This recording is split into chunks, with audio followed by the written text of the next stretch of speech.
ಪ್ರಧಾನಿ ನರೇಂದ್ರ ಮೋದಿ ಅವರೇ, ನೀ ಏನು ಮಾಡತ್ತೀರಿ? ಸಂಸದಲ್ಲಿ ಚರ್ಚೆ ಒಳ್ಳೇದು ನಡೀತಾ ಇದೆಯಾ? ಇಲ್ಲವೇ ಇಲ್ಲ. ಎಂ ಪಿಗಳೇ ಏನು ಮಾಡ್ತಾ ಇದ್ದಾರೆ? ಜನರ ಟ್ಯಾಕ್ಸನ್ನು ಯಾಕೆ ವ್ಯರ್ಥ ಮಾಡ್ತಾ ಇದ್ದಾರೆ ನೀವು? ನೀವೇನು ಕೆಲಸ ಇಲ್ಲ? ಟಿ ಆಯಿತು, ಡಿ ಆಯಿತು, ಇತರ ಭತ್ಯೆ ಆಯಿತು, ಕೋಟಿ ಕೋಟಿ ಲೂಟಿ ಮಾಡ್ತಾ ಇದ್ದಾರೆ ಈ ದೇಶವನ್ನು. ಹೇಳ್ತೇವೆ ನಾವು ಹೆಂಗೆ ಲೂಟಿ ಮಾಡತ್ತಾರಂತ. ಪ್ರಧಾನಮಂತ್ರಿ ಯಾವ ರೀತಿ ದೇಶದ ದಿಕ್ಕನ್ನು ತಪ್ಪಿಸ್ತಾ ಇದ್ದಾರೆ ಅನ್ನೋದನ್ನು ಹೇಳ್ತೇವೆ ನಾವು. ಪಿ ಎಮ್ ಆಗಲಿ ಸಿ ಎಮ್ ಆಗಲಿ ಯಾರಿಗೆ ಏನು ಕೇರ್ ಮಾಡೋದಿಲ್ಲ. ಕಾರಣ ಅಂತಂದರೆ ಜನರ ಟ್ಯಾಕ್ಸನ್ನು ಯಾವ ರೀತಿ ಇವರು ವ್ಯರ್ಥ ಮಾಡ್ತಾ ಇದ್ದಾರೆ ಅಂತ ಹೇಳತ್ತೇವೆ. ಒಳ್ಳೆದು ಹೇಳ್ತಾನೆ. ಅದನ್ನು ನೇರವಾಗಿ ವಿಷಯಕ್ಕೆ ಬರೋಣ. ಒಂದೇ ಮಾತರಂ ಬಗ್ಗೆ ಚರ್ಚೆ ಮಾಡತ್ತೀರಿ. ಅದು ಎಲ್ಲಿಟ್ಟು ಯಾರಂದ್ರು ಏನು ಒಣ ಚರ್ಚೆ ಆಗಬೇಕು? ಸರಿಯಾಗಿದೆ, ನಾವು ಕೇಳಿದಿಲ್ಲ. ಅದಕ್ಕೆ 10 ಗಂಟೆ ಟೈಮನ್ನು ವೇಸ್ಟ್ ಮಾಡಿದರು. ಅದಕ್ಕೆ ಚರ್ಚೆ ಅಂತ. ಮತ್ತು ಕೇಳಿದ್ರೆ ದೇಶದ್ರೋಹ ಮಾಡತ್ತಿಪ್ಪ ಸದಾನಂದ ಬಾಬುನೇ, ನನಗೆ ದೇಶದ್ರೋಹ ಅಂತಾರೆ. 1 ನಿಮಿಷಕ್ಕೆ 2.5 ಲಕ್ಷ ರೂಪಾಯಿ ಖರ್ಚಾಗ್ತದೆ. ಹಂಗೆ 10 ಗಂಟೆಗೆ ಎಷ್ಟಾಯ್ತು? 8 ಕೋಟಿ ಆಯ್ತು. ಏನು ಲಾಭ ಆಯ್ತು? ಜನರ ಸಮಸ್ಯೆ ಇದೆ, ನಿರುದ್ಯೋಗ ಸಮಸ್ಯೆ ಇದೆ, ಮನೆ ಇಲ್ಲ, ಕಾರ್ಮಿಕರ ಸಮಸ್ಯೆ ಇದೆ, ಮಹಿಳೆಯರ ಸಮಸ್ಯೆ ಇದೆ. ದೇಶದಲ್ಲಿ ಎಷ್ಟೊಂದು ಸಮಸ್ಯೆ, ನೀರಿನ ಸಮಸ್ಯೆ, ರಸ್ತೆ ಸಮಸ್ಯೆ, ಕುಡಿಯೋ ನೀರಿನ ಸಮಸ್ಯೆ. ಇಂಥ ಎಲ್ಲ ಸಮಸ್ಯೆ ಬಿಟ್ಟು ಬಡವರ ಬಗ್ಗೆ ಚರ್ಚೆ ಮಾಡೋದು ಬಿಟ್ಟು ಇವರು ಒಂದೇ ಮಾತರಂ ಬಗ್ಗೆ ಚರ್ಚೆ ಮಾಡತ್ತಾರಂತ. ಮತ್ತು ಕೇಳಿದ್ರೆ ದೇಶದ್ರೋಹಿ ಅಂತ ನಮಗೆ ಅನ್ನೋರು ನೀವು. ಹಾಗಾದರೆ ಇಲ್ಲಿ ದೇಶದ್ರೋಹಿಗಳು ಯಾರಾದರೂ? ನಮ್ಮ ಮನಸ್ಥಿತಿ ಚೇಂಜ್ ಆಗಬೇಕು, ನಾವು ಚೇಂಜ್ ಆಗಬೇಕು ಅಲ್ರಿ. 1 ನಿಮಿಷಕ್ಕೆ 2.5 ಲಕ್ಷ ಖರ್ಚಾಗ್ತೈತೆ ಅಂತಂದ್ರೆ ಚಳಿಗಾಲ ಅಧಿವೇಶನ ನಡೆದೈತಿ ದಿಲ್ಲಿಯಲ್ಲಿ. ಇಂಥ ಚರ್ಚೆ ಮಾಡೋದಿರ್ತೈತೆ ಅಲ್ಲಿ. ಮತ್ತು ಮುಂದುವರ್ಸೋಣ ಅಂತ ಮತ್ತೆ ಎಂ ಪಿಗಳು ಮುಂದುವರಿಸಿದಾರೆ. ಇನ್ನು ಎಷ್ಟು ಚರ್ಚೆ ಮಾಡ್ತಾರೆ? ಏನು ಲಾಭ ಇದೆ? ಒಂದೇ ಮಾತ್ರದಲ್ಲಿ 5 ನಿಮಿಷ ಮುಗಿಸ್ಬಿಡ್ಬೇಕಾಯಿತು. ಅಂದ್ರೆ ಹಂಗೆ ಏನು ಇತಿಹಾಸ ನಿಮ್ದು? ಏನು ದೊಡ್ಡ ಪಂಡಿತರಪ್ಪ ನೀವು ಚರ್ಚೆ ಮಾಡತ್ತಿರಲ್ಲಿ. ಏನು ಚರ್ಚೆ ಮಾಡ್ತಾ ಇದೆ ಅಲ್ಲಿ? ಬರೇ ದೇಶದ ಸಮಸ್ಯೆಗಳ ಬಗ್ಗೆ ಚರ್ಚೆನೇ ಇಲ್ಲ ಅಲ್ಲಿ. ಈ ಒಂದು ವಿಷಯದಲ್ಲಿ ಕೋಟಿ ಕೋಟಿ ದುಡ್ಡು ಹಣ ವ್ಯರ್ಥ ಆಗ್ತಾ ಇದೆ. 10 ಗಂಟೆ ಚರ್ಚೆ ಮಾಡ್ರ. ಕರೆ ಚರ್ಚೆ ಮಾಡಿದ್ದಾರೆ. ತೆಗೆದು ನೋಡ್ರಿ ನೀವು ಮೊನ್ನೆನ ಒಂದು ಲೋಕಸಭೆಯ ಇತಿಹಾಸವನ್ನು ತೆಗೆದು ನೋಡ್ರಿ. ಮೋದಿಯವರೇ, ನೀವೇನು ಮಾಡತ್ತೀರಿ? ನಿಮ್ಮ ಟೀಮ್ ಏನು ಮಾಡತ್ತಿದ್ದೆ? ಮತ್ತು ನಮಗೆ ವಿರೋಧ ಪಕ್ಷಗಳು ಟೈಮ್ ಕೊಡಲಿಲ್ಲ, ಸುಮ್ಮನೆ ವಾಕೌಟ್ ಮಾಡಿದ್ರೆ. ಇಲ್ಲೇ ವಾಕೌಟ್ ಮಾಡ್ರೆ ನೀವು ಇಬ್ಬರು ಭಜನೆ ಮಾಡತ್ತಾರಲ್ಲ, ಕಾಂಗ್ರೆಸ್ ಮತ್ತು BJP. ಒಂದೇ ನಾನು 2 ಮಕ್ಕಳು. ಇಂಡಿಯಾ ಮೈತ್ರಿಕೂಟದಲ್ಲಿ ಸ್ವಲ್ಪ ಆದರೂ ಜ್ಞಾನ ಮರ್ಯಾದೆ ತಡಿಬೇಕಾಗಿತ್ತು. ಅದನ್ನು ತಡೆದ್ರೆ BJP ಏನು ಮಾಡ್ತಾರೆ? ನೀವು ದೇಶದ್ರೋಹಿಗಳು, ಒಂದೇ ಮಾತ್ರ ಬಗ್ಗೆ ಚರ್ಚೆ ಮಾಡಕ್ಕೆ ಕೊಡಲಿಲ್ಲ ಅಂತ. ಬಡವರ ಬಗ್ಗೆ ಚರ್ಚೆ ಮಾಡ್ರಿ. ಹಸಿದ ಹೊಟ್ಟೆಗಳು ಎಷ್ಟಿದಾವ? ಆ ಅಂಕೆ ಸಂಸ್ಥೆನ ಹೇಳ್ರೆ ಗಡ ಗಡ ಗಡ ನಡಗ್ತಿತ್ತದು. ಮೋದಿ ಕುರ್ಚಿಯನ್ನು ನಡಗ್ತಿತ್ತದು. ಏನು ಮಾಡತ್ತೀರಿ ನೀವು ಅಲ್ಲಿ ದಿಲ್ಲಿಯಲ್ಲಿ ಕೂತು? ಎಂತೆಂಥ ಭತ್ಯೆಗಳಂತ ಇದ್ಕೊಳ್ತೀರಿ, ಕಿಲೋಮೀಟರ್ ಭತ್ಯೆಗಳು. ವೈದ್ಯಕೀಯ ಸೌಲಭ್ಯ ನಿಮ್ಮ ಕುಟುಂಬಕ್ಕೆ ಇಷ್ಟು ಸಲ ವಿಮಾನದಾಗ ಹೋಗ್ಬೇಕು. ಫಸ್ಟ್ ಕ್ಲಾಸ್ ಟ್ರೈನ್ ಟಿಕೆಟ್, ಅದು 3 ಟೈರ್ 2 ಟೈರ್. ಯಾವುದಕ್ಕಾಗಿ ಹೊಂಟಿದ್ರಿ? ಯಾರ ಬಗ್ಗೆ ಚರ್ಚೆ ಮಾಡಕ್ಕೆ ಹೋಗಿದ್ರಿ? ಅಲ್ಲಿ ನಾವೇನು ಕೇಳಿದ್ದು? ಮಹಾರಾಷ್ಟ್ರದ ಎಂ ಪಿಗಳಿಗೆ, ಕರ್ನಾಟಕದ ಎಂ ಪಿಗಳಿಗೆ ಮತ್ತು Uttar Pradesh M ಪಿಗಳಿಗೆ FRP rate ಬಗ್ಗೆ ಮಾತನಾಡಿ, ಇಥೆನಾಲ್ ಬಗ್ಗೆ ಮಾತನಾಡಿ, ಕೋಜನ್ ಬಗ್ಗೆ ಮಾತನಾಡಿ. FRP ರೇಟ್ ಹೆಚ್ಚಾಯ್ತಂದ್ರೆ ರೈತರಿಗೆ ಅನುಕೂಲ ಆಗ್ತೈತೆ. ಅದ್ರ ಬಗ್ಗೆ ಚರ್ಚೆನೇ ಇಲ್ಲ. ಒಬ್ಬ ಚರ್ಚೆ ಮಾಡತ್ತಿದ್ರು ಮಹಾರಾಷ್ಟ್ರದವರು. ಅವ್ರನ್ನ ನೀವು ರೈತರ ಬಗ್ಗೆ ಚರ್ಚೆ ಮಾಡತ್ತೀರಿ, ಸ್ವಲ್ಪ ಟೈಮ್ ನಿಮ್ಮ ಭಾಳ ಕಡಿಮೆ ಇತ್ತು, ನೀವು ಕೂಡ್ರಂದು ಅಲ್ಲ. ಅವ್ರು ಹೇಳಿದ್ರು, ನಾ ರೈತರ ಬಗ್ಗೆ ರೈತರಿಂದ ಆರಿಸಿ ಬಂದೇನೆ, ನನಗೆ ಬೇಡ ಅಂತ ರಾಜೀನಾಮೆ ಕೊಟ್ಟದು ಉದಾಹರಣೆ ಇದೆ ಮಹಾರಾಷ್ಟ್ರದಲ್ಲಿ. ನೀವು ಚರ್ಚೆ ಬೇರೆ ಮಾಡತ್ತೀರಿ, ಒಂದೇ ಮಾತ್ರ ಮಾಡತ್ತೀರಿ. ಯಾವುದಕ್ಕೆ ಲಾಭ ಇದೆ? ಯಾರಿಗೆ ಲಾಭ ಇದೆ ಒಂದೇ ಮಾತ್ರ ಚರ್ಚೆ ಮಾಡೋದ್ರಿಂದ? ಬಾ 5 ನಿಮಿಷ ಚರ್ಚೆ ಮಾಡಿದ್ರೆ ಮುಗಿತದ್ದು. ನಂತರ ಮಹಾರಾಷ್ಟ್ರದವರು ಅಲ್ಲಿ 200ಕ್ಕಿಂತ ಹೆಚ್ಚು ಸಕ್ಕರೆ ಕಾರ್ಖಾನೆ 30 ಬಂದಿವೆ. ನೀವು ಚರ್ಚೆ ಅದರಲ್ಲಿ ಭಾಗವಹಿಸಬೇಕಾಗಿತ್ತಲ್ಲ, ರೈತರ ಸಮಸ್ಯೆ ಬಗ್ಗೆ. ಇಡೀ ದೇಶದಲ್ಲಿ ಮತ್ತು ರೈತ ದೇಶದ ಬೆನ್ನೆಲುಬು ಬಂತು. ಆ ಬೆನ್ನೆಲುಬನ್ನು ಮರೆಯತ್ತಿರಲ್ಲ.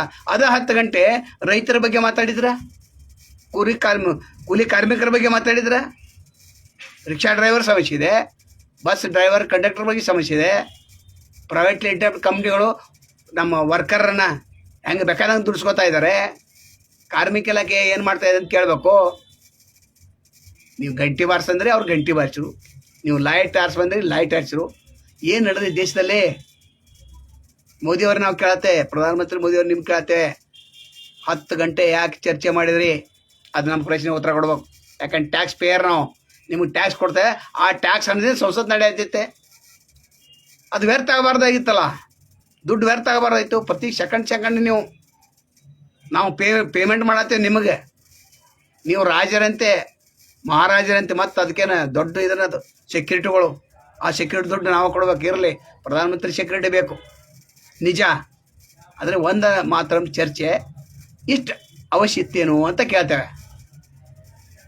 ಬಾಲ ಕಾರ್ಮಿಕರ ಸಮಸ್ಯೆ ಇದೆ, ನಂತರ ಮಹಿಳೆಯರ ಸಮಸ್ಯೆ ಇದೆ, ಯುವತಿಯರ ಸಮಸ್ಯೆ ಇದೆ, ದೇಶದಲ್ಲಿ ನಿರುದ್ಯೋಗ ಸಮಸ್ಯೆ.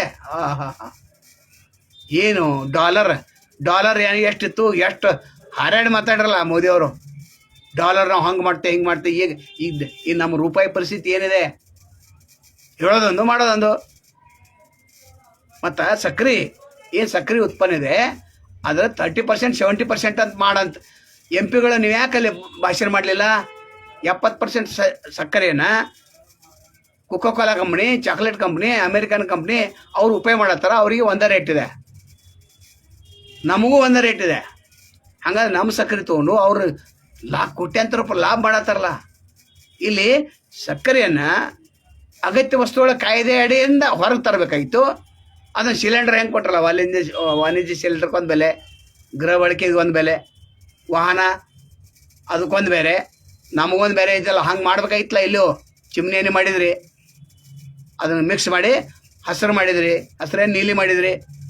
ರೇಷನ್ ಅಂಗಡಿ ಈಗ ಅನ್ಕ ಚಿಮ್ನಿ ಹೋತು, ಬೆಳೆದ ಮಾರ್ಕೆಟ್ದಲ್ಲಿತ್ತು. ಹಂಗೆ ಮಾಡಲ್ಲ. ಇಲ್ಲೂ ಸಕ್ಕರೆ ಫ್ಯಾಕ್ಟ್ರಿ ಅವ್ರು ತಯಾರು ಮಾಡೋಂಥದ್ದೇಳಿ ಅದಕ್ಕೊಂದು ಕಲರ್ ಕೊಡ್ರಿ. 70% ಅವ್ರು ಡೈರೆಕ್ಟಾಗಿ ಅಮೇರಿಕನ್ ಕಂಪ್ನಿಗೆ ಕಳಿಸಲಿ, ಅಂತ ಯಾವುದೇ ಚಾಕ್ಲೇಟ್ ಕಂಪ್ನಿ ಕಳಿಸಲಿ, ಅದಕ್ಕೊಂದು ರೇಟ್ 60-70 ರೂಪಾಯಿ ಇಡ್ರಲ್ಲ. ಅದು ಚರ್ಚೆ ಆಗ್ಬೇಕಾಗಿತ್ತು, ಅದು ಚರ್ಚೆ ಆಗಲಿಲ್ಲ. ದುರ್ದೈವ, ದೇಶದ ದುರ್ದೈವ ಸಂಗತಿ. ಪ್ರಜ್ಞಾವಂತರು ನಾವು ಮೋದಿ ವಿರುದ್ಧ ಇದೆ ಅಂತ ನಮ್ಮ ಹತ್ರ ಇದನ್ನು ಮಾಡ್ತಾರೆ, ಏನೋ ಕಾಮೆಂಟ್ ಮಾಡೋಕೆ ಶುರು ಮಾಡ್ತಾರೆ, ನೀವು ಮೋದಿ ವಿರುದ್ಧ ಅಂತ. ಇದು ಏನು ಹೇಳತ್ತೇವೆ ತೆಗೆದು ನೋಡಲ್ಲ ಇತಿಹಾಸ. 10 ಗಂಟೆ ಒಂದೇ ಮಾತ್ರ ಚರ್ಚೆ ಆಯ್ತು. ಇದು ದುರ್ದೈವ ಹೌದಿಲ್ಲ? ನಮ್ಮ ಮನಸ್ಥಿತಿ ಚೇಂಜ್ ಆಗ್ಬೇಕು. ನಾವು ಅವನು ಭಕ್ತ, ನಮ್ಮೋ ಭಕ್ತ, ನಮ್ಮೋ ಹರಿ, ಅದು ಏನು ಬೇಕಾದ್ ಮಾಡ್ತೀರಿ ನೀವು. ಅದಿಲ್ಲ, ನಾವು ಯಾರ ಪರ ಯಾರು ವಿರುದ್ಧಿಲ್ಲ. ದೇಶದಾಗ ಏನು ಟ್ಯಾಕ್ಸ್ ಏನು ನುಂಗಾತಾರ, ಟ್ಯಾಕ್ಸದ ಬಗ್ಗೆ ಸರಿಯಾಗಿ ತಿಳುವಳಿಕೆ ಇಲ್ಲ. ಟ್ಯಾಕ್ಸನ್ನು ಯಾವ ರೀತಿ ವ್ಯರ್ಥ ಮಾಡತ್ತಾರ ಹೇಳ್ತೇವೆ. ಇನ್ನು ಲೋಕಸಭೆಯಲ್ಲಿ, ರಾಜ್ಯಸಭೆಯಲ್ಲಿ ಎಷ್ಟು ಚರ್ಚೆ ಆಗ್ತಿತ್ತು ಗೊತ್ತಿಲ್ಲ. ಇಂಥ ಚರ್ಚೆ ಬೇಕಿತ್ತ ಅಂತ ಪ್ರಶ್ನೆ ಮಾಡ್ಬೇಕು. ಪ್ರಜ್ಞಾವಂತರೆಲ್ಲ ಪ್ರಶ್ನೆ ಮಾಡ್ಬೇಕು. ನಾವು ಒಬ್ಬನ ಪ್ರಶ್ನೆ ಮಾಡಿದಂಗೆ ನಮ್ಗೆ ಇದು ವಿಡಿಯೋ ಎಲ್ಲ ಕಡೆ ಇಡೀ ಮೋದಿಯವ್ರಿಗೆ ಹೋಗಿ ಗೊತ್ತಾಗಲ್ಲ. ಅದು ನಮ್ಮ ಟ್ಯಾಕ್ಸ್ ಅನ್ನೋದ್ರಿಂದ ಅವರೆಲ್ಲ ನಡೆಸ್ತಾ ಇದ್ದಾರೆ. ಅಂಥ ಹೊತ್ತಿನಲ್ಲಿ ಇದೇನು ನಡೀತಿದ್ದು? ಇದು ನಡಿಬಾರ್ದಾಗಿತ್ತಲ್ಲ. ಇಂಥ ಚರ್ಚೆಗಳು ನಡಿಬಾರ್ದಾಗಿತ್ತು. ಅದಕ್ಕೆ 30% ಏನು ಸಕ್ಕರೆ ಇದೆ ಅದನ್ನು ಸಾರ್ವಜನಿಕ ಬಳಕೆ ಮಾಡತ್ತಾರ, ಅದಕ್ಕೆ ಉಪಯೋಗ ಮಾಡಲ್ಲ. 30-35 ರೂಪಾಯಿ ಈಗೇನು ಮಾರ್ಕೆಟ್ ರೇಟ್ ಅದನ್ನು ಮಾಡ್ರಿ. ಆವಾಗ ತನ್ನಿಂತಾನೆ 4,500 5,500 ಪ್ರತಿ ಟನ್ ಕಬ್ಬಿಗೆ ಕೊಡ್ಲಿಕ್ಕೆ ಬರ್ತೈತೆ. ಅದು ಈ ಕಡೆ ಸಕ್ಕರೆ ಫ್ಯಾಕ್ಟ್ರಿ ಮಾಲೀಕ ಬದುಕಿದ, ಅವು ಇನ್ನೊಂದು 4 ತೆಗಿಲಿ. ಈ ಕಡೆ ರೈತ ಬದುಕಿದ, ಒಂದು ಸಾಲ ಸೋಲ, ಕೋಆಪರೇಟಿವ್ ಸಾಲೋ, ಮೈಕ್ರೋ ಫೈನಾನ್ಸ್ ಸಾಲೋ, ಕೈಗಾಡ ಸಾಲೋ, ನ್ಯಾಷನಲ್ ಬ್ಯಾಂಕ್ ಸಾಲೋ, DCG ಬ್ಯಾಂಕ್ ಸಾಲೋ, ಅಪೆಕ್ಸ್ ಬ್ಯಾಂಕ್ ಸಾಲೋ ಎಲ್ಲ ಮುಟ್ತೈತೆ ಅದು. ನಂತರ ಇತ್ತ ಕಡೆ ಸರ್ಕಾರಕ್ಕೆ ಟ್ಯಾಕ್ಸ್ ಬರ್ತೈತಲ್ಲ, ಇಲ್ಲಿ ಸರ್ಕಾರ ನಡೀತು, ರೈತ ಬದುಕಿದ. ಇಲ್ಲ ನೀವು FRP ರೇಟ್ ಯಾವ ತಜ್ಞರ ತೆಗೆದುಕೊಂಡು ಮಾಡತ್ತೀರಿ ನೀವು ಅಲ್ಲೇ? ಆ ಬಗ್ಗೆ ಚರ್ಚೆ ಆಗ್ಬೇಕೈತಂತ ನಮ್ದೇನು ವಿಷಯ ಮತ್ತೆ ಬರೋದು ಚರ್ಚೆ. ಈ ವಿಷಯ ಯಾಕೆ ಆಗಲಿಲ್ಲ? ರೈತನ ಬಗ್ಗೆ ಮೊಸಳೆ ಕಣ್ಣೀರು ಯಾಕೆ ನಿಮ್ಗೆ? ಹಸಿರು ಟಾವೆಲ್ ಹಾಕೋರು ಇಲ್ಲಿ ವಿಜೇಂದ್ರ ಬಂದಿದ್ರು, ವಿಜೇಂದ್ರ ಹಸಿರು ಟಾವೆಲ್ ಹಾಕಿದ್ರೆ ರೈತರಾದ್ರೆ ನೀವು ಅಂದರೆ ಗಳೆ ಹೊಡ್ಯಕ್ಕೆ ಹೋಗಿದ್ರಿ, ನೆಗಲ ಹೊಡ್ಯಕ್ಕೆ ಹೋಗಿದ್ರಿ. ಅವಾಗ ಏನು ವಿಧಾನ ಪರಿಷತ್ಸಲ್ಲಿ ಹಸಿರು ಟಾವೆಲ್ ಹಾಕೊಂಡು ಬಂದಾರ 2-3 ಮಂದಿ MLCಗಳು. ಏನು ಭಕ್ತಿಪ್ಪ, ಏನು ಪ್ರೀತಿ ನಿಮ್ದು! ಇಂಥ ಪ್ರೀತಿ ಬೇಕಾಗಿತ್ತಾ ನಿಮಗೆ? ಒಣ ಅವಸರ ಮತ್ತು ಅದು ನಂತರ ಟಾವೆಲ್ ಹೋಗಿತ್ತಾರ, ಎಲ್ಲಿ ಹೋಗ್ತೋ ಏನೂ ಗೊತ್ತಿಲ್ಲ. ಅದು ವಿಡಿಯೋ ನಾವು ಹಾಕಿಲ್ಲ, ಹಾಕೋರ್ದು ತೆಗೆದು ಹೆಂಗೆ ಹೋಗೋದ್ಬಿಟ್ಟ MLC. ಅಂದ್ರೆ ಏನು ಮಾಡತ್ತೀರಿ ನೀವು? ಇಲ್ಲಿ ವಿಧಾನಸಭೆ ವಿಧಾನ ಪರಿಷತ್ನಲ್ಲಿ ಚರ್ಚೆ ಸರಿ ಇಲ್ಲ, ಅಲ್ಲಿ ಲೋಕಸಭೆ ರಾಜ್ಯಸಭೆಯಲ್ಲಿ ಒಂದೇ ಮಾತ್ರ ಚರ್ಚೆ. ಇನ್ನು ಮುಖ್ಯಮಂತ್ರಿ ಹೆಲಿಕಾಪ್ಟರ್ದಾಗ ಮತ್ತು ವಿಮಾನದಲ್ಲಿ ಅಡ್ಡಾಡಿದ್ರೆ 47 ಕೋಟಿ 38 ಸಾವಿರ ಚಿಲ್ಲರೆ ಖರ್ಚಾಗಿದೆ. ಎಲ್ಲಿ ಹೋದ್ರಿ? ಮೈಸೂರಿಗನ 5 ಕೋಟಿ ಖರ್ಚಾಗೈತೆ ಅಂತ ಹೋಗಕ್ಕೆ. ಯಾರು ದುಡ್ಡ ಎಲ್ಲ ಜಾತಿ ಏನು ಮಾಡತ್ತೀರಿ ನೀವು? ಪ್ರಧಾನಮಂತ್ರಿ ಕೇಳತ್ತೆ ಮತ್ತು ಮುಖ್ಯಮಂತ್ರಿ ಕೇಳತ್ತೆ ನಾವು. ಅವ್ರು ನೋಡ್ರೆ ಅಲ್ಲಿ ಹಂಗೆ ಮಾಡತ್ತಾರ, ಒಣ ಚರ್ಚೆ ಯಾವುದಕ್ಕೂ ಬಾರದು. ಮತ್ತು ಕೇಳಿದ್ರೆ ದೇಶದ್ರೋಹಿಪ್ಪ ನೀನು, ಚರ್ಚೆ ಮಾಡಬಾರ್ದೈತಾನ, ಮಾಡಿಲ್ಲ. ಅದಕ್ಕೊಂದು ಲಿಮಿಟ್ ಇದೆ. ಜನ ಟ್ಯಾಕ್ಸ್ ಹಣ ವ್ಯರ್ಥ ಆಗ್ತದೆ. ಹೆಂಗೆ ಅಲ್ಲಿ ಹೋಗಿ ನೋಡ್ರಿ, ಅಲ್ಲಿಯೂ ಇದೇ ಗತಿ. ಅಲ್ಲಿ ವಿರೋಧ ಪಕ್ಷದವರು ಯಾವುದೋ ಒಂದು ಧರ್ಮದ ವಿಷಯ, ಯಾವುದೋ ಒಂದು ಶಬ್ದ ವಿಷಯ, ಯಾವುದೋ ಒಂದು ಚಿಲ್ಲರ್ ತಗೋತಾರ. ಇಡೀ ದಿವಸ ಸದನ ಮುಂದಕ್ಕೆ, ಸಂಸತ್ತು ಮುಂದಕ್ಕೆ. ಏನು ಮಾಡತ್ತೀರಿ? ಚಳಿಗಾಲ ಅಧಿವೇಶನ ಅಂತ. ಚಳಿಗಾಲ ಅಧಿವೇಶನ ಏನು ಚರ್ಚೆ ಆಗ್ಬೇಕಾಯ್ತು? ಅದು ಆಗ್ತಾನೆ ಇಲ್ಲ. ಗಂಭೀರತೆ ಇಲ್ಲರಿ ಇಲ್ಲಿ ಇವರಿಗೆ. ಲೋಕಸಭೆಯಲ್ಲಿ ಆಗಲಿ ರಾಜ್ಯಸಭೆಯಲ್ಲಿ ಆಗಲಿ ಗಂಭೀರತೆನೇ ಇಲ್ಲ. ಮತ್ತು ಇಲ್ಲಿ ನಮ್ಮಲ್ಲಿ ವಿಧಾನಸಭೆ ಮತ್ತು ವಿಧಾನ ಪರಿಷತ್ ಇಲ್ಲಿ ಗಂಭೀರತೆ ಇದೆ. 5 ದಿವಸ ಅಧಿವೇಶನ ಮಾಡಿರಲ್ಲ. ಮೊದಲನೇ ದಿವಸ ಅರ್ಧ ಸಂತಾಪ ಸೂಚಕ ಸಭೆ ಮಾಡಿ ಓಡಿ ಹೋದರು. ನಂತರ ಶನಿವಾರ ದಿವಸ 1:30 ತನಕ ಮಾಡಿ ವಿಧಾನ ಪರಿಷತ್ತನ್ನು ಬರ್ಖಾಸ್ತು ಮಾಡಿ ಸೋಮವಾರ 11 ಗಂಟೆಗೆ ಸದನವನ್ನು ಮುಂದೂಡಲಾಗಿದೆ ಅಂತ ಮಾಡಿದ್ರಿ.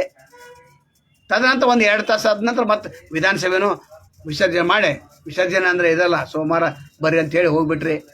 ಅಂದರೆ ಎಲ್ಲಿ ಗಂಭೀರತೆ ಇದೆ? ಮುಖದ ಮೇಲೆ ಚರ್ಚೆ ಇಲ್ಲ. ಚರ್ಚೆ ಅಲ್ಲ, ಮುಖದ ಮೇಲೆ ಏನು ಕಳೆನೇ ಇಲ್ಲ. ಆಡಳಿತ ಪಕ್ಷ ಇಲ್ಲ ಮತ್ತು ವಿರೋಧ ಪಕ್ಷ ಏನಿಲ್ಲ. ಜನರ ಬಗ್ಗೆ ಇಲ್ಲ. ಹುಡುಗರು ಮಾತ್ರ ನಂಬರ್ ಹೆಚ್ಚು ನೋಡತ್ತಾರ. ಎಲ್ಲಿ ಹೋಗಿದ್ರು? ಇಲ್ಲ, ನಾವು ಗ್ಯಾಲರಿಯಾಗ ನೋಡಕ್ಕೆ ಏನು ನೋಡಕ್ಕೆ ಹೋಗಿದ್ರು ಅವ್ರಿಗೆ ಗೊತ್ತಿಲ್ಲ. ಪಾಪ ಪಿಕ್ನಿಕ್ ಬಂದು ಪಿಕ್ನಿಕ್ ಹೋಗತ್ತ ಹುಡುಗರು ಹೋಗ್ಲಿ. ಇವರು ಪಿಕ್ನಿಕ್ಗೆ ಬಂದಾಗ ಹೊಂಟಿದಾರಲ್ಲ. ರಮೇಶ್ ಕತ್ತಿಯವ್ರು ಅದನ್ನ ಹೇಳಿದ್ರಲ್ಲ, ಪಿಕ್ನಿಕ್ಗೆ ಬರತ್ತಾರಂತ. ಉಂಡು ಹೋದ ಕೊಂಡು ಹೋದ ಅಂತ ಈ ಉತ್ತರ ಕನ್ನಡ ಭಾಷೆ. ಲಾಭ ಯಾರಿಗಿತ್ತು? ಭ್ರಷ್ಟ ಅಧಿಕಾರಿಗಳಾಯ್ತು, ವಿಠ್ಠಲ್ ಹೆಗಡೆ ಅಂತವ್ರಿಗೆ ಅವ್ರು ದೊಡ್ಡ ಲಾಭ ಮಾಡ್ಕೊಂಡ್ರಲ್ಲ. ಸತೀಶ್ ಜಾರಕಿಹೊಳಿ ಪಾರ್ಟಿ ಕೊಟ್ಟರು ಸಂಕಮಠದಲ್ಲಿ. ಆ ಪಾರ್ಟಿ ಖರ್ಚೇನು ಪಕ್ಷದಲ್ಲ, ಇವ್ರದಲ್ಲ, ಅಧಿವೇಶನದ. ಅದು ಖರೆ ಏನು ಹೇಳೋದು? ಸತೀಶ್ ಜಾರಕಿಹೊಳಿ ಆಮಂತ್ರಣ ಮಾಧ್ಯಮ ಮಿತ್ರರಿಗೆ ಆಮಂತ್ರಣ ಕೊಟ್ಟಿದ್ದಾರಂತ. ಅಲ್ಲೇ ನೀವು ಆಮಂತ್ರಣ ಕೊಟ್ಟು ಸರ್ಕಾರ ವತಿಯಿಂದ ಆಮಂತ್ರಣ ಕೊಡ್ಬೇಕಾಯ್ತಲ್ಲ. ಇನ್ನು ಲಕ್ಷ್ಮೀ ಹೆಬ್ಬಾಳ್ಕರ್ ಇವತ್ತು ನಾಳೆ ಅವ್ರು ಕರೀತಾರೆ. ಇದು ಮತ್ತು ಟೊಪ್ಪಿಗೆ ಅಲ್ಲ, ವಿಠ್ಠಲ್ ಹೆಗಡೆ ಟೊಪ್ಪಿಗೆ ಅಲ್ಲ. ವಿಠ್ಠಲ್ ಹೆಗಡೆ ಸರ್ಕಾರಕ್ಕೆ ಟೊಪ್ಪಿಗೆ ಆಗತ್ತಾನ. ಪತ್ರಕರ್ತರು ಒಬ್ಬನ ಊಟದ ಹೆಸರು ಮೇಲೆ ಎಷ್ಟು ತೆಗಿತಾನೆ ಹೇಳಕ್ಕೆ ತಯಾರಲ್ಲ. ನಾವು ತೆಗಬೇಕಾದ್ರೆ 700 ಅಂತ ಒಂದು ಊಟಕ್ಕೆ. ಏನು ಹನೆ ಮರ ಇನ್ನೇನು ಎಲ್ಲ ಹಿಡ್ದಾರೋ ಏನೇನು ಗೊತ್ತಿಲ್ಲ. ವಾರ್ತಾ ಇಲಾಖೆ ಕಡುಬರ ಹೇಳ್ಬೇಕದನ್ನ. ಏನು ಸಂಸತ್ತಿಗೆ ಬರೋಣ. ಇಂಥ ಚರ್ಚೆಯನ್ನು ಬಿಟ್ಟು ಬಿಡಿ. ನಾಳೆಯಿಂದ ಗಂಭೀರತೆ ಚರ್ಚೆ ಮಾಡಿ ಜನನ ಕೂಡ ಪ್ರಶ್ನೆ ಮಾಡ್ಬೇಕು. ಈಗ ಪ್ರಶ್ನೆ ಮಾಡೋದನ್ನು ಬಂದ್ ಮಾಡಿದ್ದಾರೆ. ನಾವು BJP ನಾವು ಕಾಂಗ್ರೆಸ್. ಏನು ಕಾಂಗ್ರೆಸ್, ಏನು BJP? ಜನರ ದುಡ್ಡು ಹೊಂಟೈತ್ಲ, ಹಂಗೆ ಕೆತ್ಕೊಂಡು ಹೊಂಟಿದಾರೆ ಅವರು. ಕೆತ್ತಾತಾರಲ್ಲ ಮತ್ತು ಹಂಗೆ ಆಗದೆ ಜನರ ದುಡ್ಡು ಕರೆಕ್ಟಾಗಿ ನೀವು ಏನು ಕೊಟ್ಟಿದ್ರೆ ಅದಕ್ಕೆ ಹಿಸೇಬ್ ಕೇಳ್ಬೇಕು. ನಾವು ಈ ಹಿಸೇಬ್ ಕೇಳತ್ತೇವೆ. ಒಟ್ಟಾರೆ ಒಣ ಚರ್ಚೆ ಬಂದ್ ಮಾಡಿ. ಇಂಥ ಧರ್ಮ ಅಧರ್ಮ, ಆ ಭಾಷೆ ಈ ಭಾಷೆ, ಕಾಶ್ಮೀರ ಇದನ್ನು ವಶಪಡಿಸ್ಕೊಂಡ್ರು, 370 ಆರ್ಟಿಕಲ್ 35 ಎಲ್ಲ ಬಿಟ್ಟುಬಿಡೋದು. ಎಲ್ಲ ಆಗಿ ಹೋಯ್ತಲ್ಲ. ಈಗ ಇನ್ನು ಮುಂದೆ ಮಾಡಿದರೆ ಚರ್ಚೆ ಆಗಬಾರ್ದು. ಒಣ ಚರ್ಚೆನೇ ಹೆಚ್ಚು ಇವ್ರದ್ದು. ಹಾಸ್ಯದ ಇಲ್ಲ. ರೈತರ ಬಗ್ಗೆ ಚರ್ಚೆ ಮಾಡಿ, ಮಹಿಳೆಯರ ಬಗ್ಗೆ ಚರ್ಚೆ ಮಾಡಿ, ಕಾರ್ಮಿಕರ ಬಗ್ಗೆ ಚರ್ಚೆ ಮಾಡಿ, ಕೂಲಿ ಕಾರ್ಮಿಕರ ಬಗ್ಗೆ ಚರ್ಚೆ ಮಾಡಿ, ಖಾಯಂ ನೌಕರರ ಬಗ್ಗೆ ಚರ್ಚೆ ಮಾಡಿ. ನಂತರ ಕರ್ನಾಟಕಕ್ಕೆ ಏನು ಬರಬೇಕಾಯ್ತಲ್ಲ, ಕೇಂದ್ರ ಸರ್ಕಾರದ ಪ್ರಾಯೋಜಿತ ಕಾರ್ಯಕ್ರಮಗಳಿಗೆ ಅವಕ್ಕೆ ಹಣನೇ ಇಲ್ಲಲ್ಲ. ಮತ್ತು ನಿಮ್ಮ ಕಾರ್ಯಕ್ರಮ ಅಲ್ಲ, ರಾಜ್ಯ ಸರ್ಕಾರ ಕೊಡ್ಲಿಲ್ಲ ಬಿಡ್ರಿ. ಯಾಕಂದ್ರೆ ಕಾಂಗ್ರೆಸ್ ಇದೆ, ನಿಮ್ಮದಲ್ಲಿ ಏನು ವೈರತ್ಯತೆ ಇರಲಿ. ನಿಮ್ಮ ಪ್ರಾಯೋಜಕತ್ವದ ಕೇಂದ್ರ ಸರ್ಕಾರದ ಪ್ರಾಯೋಜಕತ್ವದ ಇಲಾಖೆಗಳಿಗೆ ದುಡ್ಡಿನ ಹಣಕಾಸಿನ ಇದೆ. ನಾವು ಕೇಳ್ತೇವೆ ಮೋದಿಯವರಿಗೆ 14 ದಶಲಕ್ಷ ಕೋಟಿ ಸಾಲ ಮಾಡಿದ್ದಾರೆ ನಾವು ಭಾರತ ದೇಶದ ಮೇಲೆ 11 ವರ್ಷದಲ್ಲಿ. ಯಾಕೆ ಸಾಲ ಆಯ್ತು? ಹಿಂಗೆ ವನ ಚರ್ಚೆನಲ್ಲ ಇದು. ಇನ್ನು ಮುಂದಾದರೂ ಚಳಿಗಾಲ ಅಧಿವೇಶನ ಕರೆಕ್ಟಾಗಿ ರಾಜ್ಯ ಸರ್ಕಾರದವ್ರು ಮಾಡ್ರಿ, ನಂತರ ಕೇಂದ್ರ ಸರ್ಕಾರ ಮಾಡಂತ ಹೇಳ್ತಾ ಜನರ ಪರವಾಗಿದ್ದು ಇದನ್ನೆಲ್ಲ ಕಡೆ ಶೇರ್ ಮಾಡಿಬಿಡ್ರಿ. ಯಾರಿಗೇನು ಸಂಬಂಧ ಇಲ್ಲ, ಏನಿಲ್ಲ. ನಮ್ಮ ದುಡ್ಡೈತೆ, ಅವ್ರು ಖರ್ಚು ಮಾಡತ್ತಾರ, ಅದನ್ನು ಕೇಳುವ ಅಧಿಕಾರ ನಮಗಿದೆ. ನಮಸ್ಕಾರ.